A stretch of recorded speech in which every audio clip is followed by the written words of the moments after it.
The word monster is not referring to the engine as being really loud, powerful, and an obnoxious beast. Although I kind of wish my engine was like that sometimes.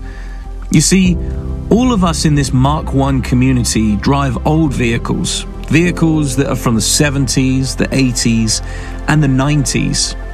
And over time, as we breathe life back into them, we discover that a lot of the parts need replacing.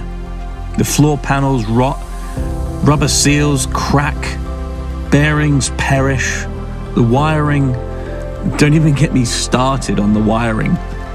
In order to keep these time capsules running and on the road, it's inevitable we have to find parts from elsewhere. Whether it's from a friend who has parts lying around, from a new old stock website, swap meets, junkyards, eBay, Facebook Marketplace, or maybe from someone on the other side of the world.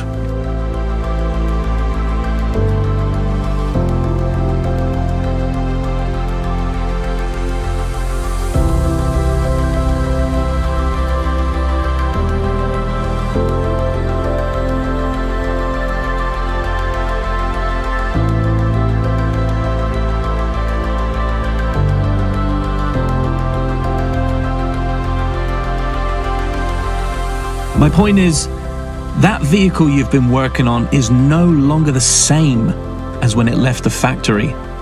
It has parts on it from all over the world. It might still have the same bones. It might be two vehicles stitched together. It might even have a whole new heart.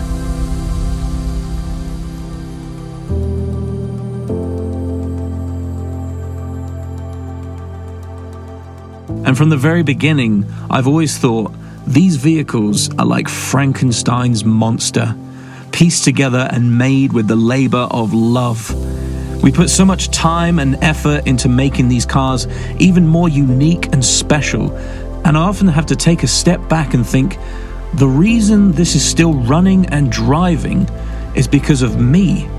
And in most cases, it's because of the community.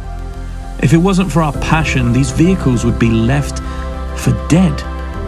But we bring these cars back to life, and we love every moment of the process.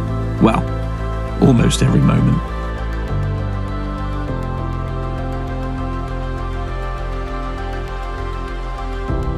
What always fascinated me is that although we are all trying to make our vehicles different and unique with our own style, we all have that one thing in common.